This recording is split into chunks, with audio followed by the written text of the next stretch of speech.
नमस्कार दोस्तों, ज्ञान सागर में आपका स्वागत है। और आज मैं आपको बताऊंगा कि क्यों केवल भगवान शिव ही मोक्ष प्रदान कर सकते हैं।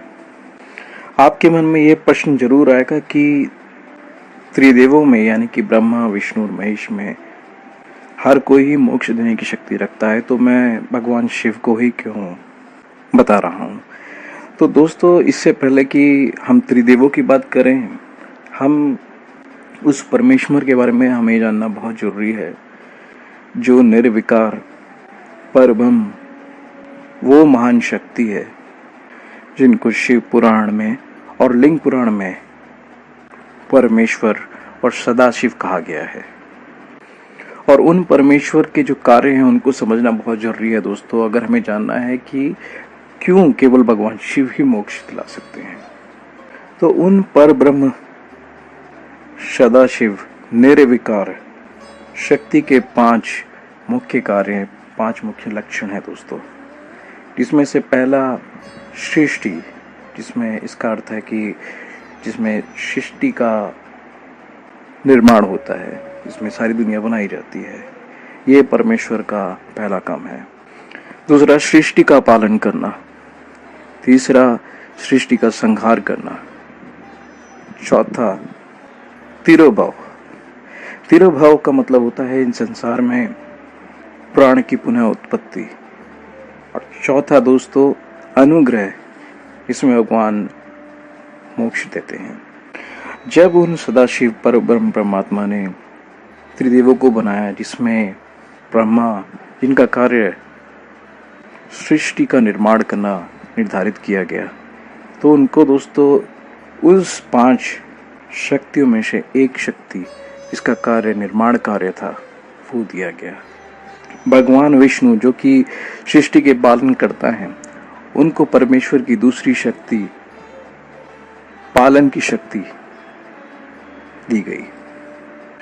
जो सदाशिव परमेश्वर के तीसरे रूप रुद्र भगवान शिव थे, उन्हें स्वयं परमात्मा ने अपने हृदय से प्रकट किया। इस कारण से उनके अंदर वो सारे गुण हैं, यानी कि हम उनको जानते हैं सिर्फ संहार के देवता, जिनका कार्य सृष्टि का संहार करना है। मगर सत्य तो यह है कि वो ही केवल एक ऐसे देवता हैं जो परब्रह्म परमात्मा के हृदय से प्रकट हुए हैं। और यह उन्हीं का ही बोला हुआ प्रमाण शिव पुराण में मिलता है, जिसमें वो कहते हैं कि भगवान शिव और उस पर ब्रह्म परमात्मा में कोई अंतर नहीं है, यानी उन्हें वो 5 कार्य और 5 शक्तियों को दिया गया है। अब आप तो कहेंगे कि हमने तो ये भी सुना था कि भगवान विष्णु ब्रह्मा भी हमें किसी न किसी तरह से मोक्ष दिला सकते हैं। तो दोस्तों, बिल्कुल वो दिला सकते हैं, मगर इस डिपार्टमेंट के या इस पूरे विभाग के जो देवता हैं वो भगवान रुद्र हैं। तो कोई भी जाए, चाहे किसी भी दिशा में, चाहे वो भगवान विष्णु की आराधना करे या दूसरे किसी देवता की आराधना करे या किसी दूसरे धर्म में किसी दूसरे देवता की आराधना करे, उन सब को ही भगवान शिव के माध्यम से ही मोक्ष की प्राप्ति होती है। और मैं आपको ये भी बता दूं दोस्तों कि भगवान शिव ने खुद प्रसन्न होकर भगवान विष्णु को सृष्टि पालन और संहार की शक्ति भी स्वयं दी है।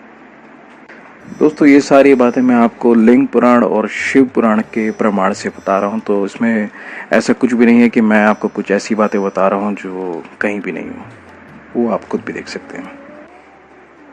तो जब बात मोक्ष की आए, तो मोक्ष का जो पूरा अधिकार है वह परब्रह्म परमात्मा के अलावा सिर्फ भगवान शिव के पास है, जो त्रिदेवों में संहार के लिए जाने जाते हैं।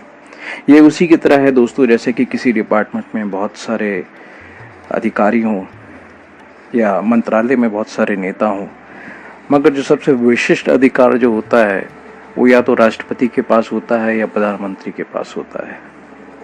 तो उसी प्रकार से मोक्ष का अधिकार दिलाने की जो क्षमता है वो भगवान रुद्र में है। अगर आप किसी दूसरे देवता की पूजा करते हैं तो ऐसा नहीं है आपको पुण्य नहीं मिलता या आपका कल्याण नहीं होता, बिल्कुल कल्याण होता है। आप स्वर्ग भी भोगते हैं, उनके लोकों में जाते हैं। अगर आप विष्णु भगवान को मानते हैं तो वैकुंठ लोक जाते हैं।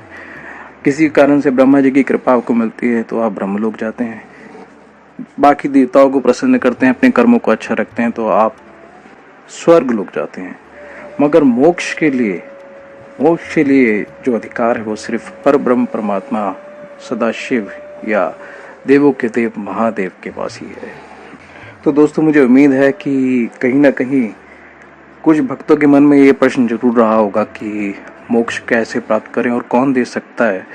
तो कैसे प्राप्त करें उसके लिए तो बहुत सारे माध्यम हैं, मगर कौन दे सकता है वो आज मैंने आपको इस वीडियो के थ्रू बताने का प्रयास किया है। अगर आपको मेरा वीडियो पसंद आया हो तो लाइक ज़रूर करें या अपना फीडबैक या अपनी राय ज़रूर दें और सब्सक्राइब करें ताकि मैं आगे भी ऐसे वीडियोस ला सकूं जो कि ऑथेंटिक हों, जो कि एक्चुअल में बुक्स में लिखा गया हो, जिनको प्रमाणित किया जा सके। ज्ञान सागर आपका धन्यवाद करता है।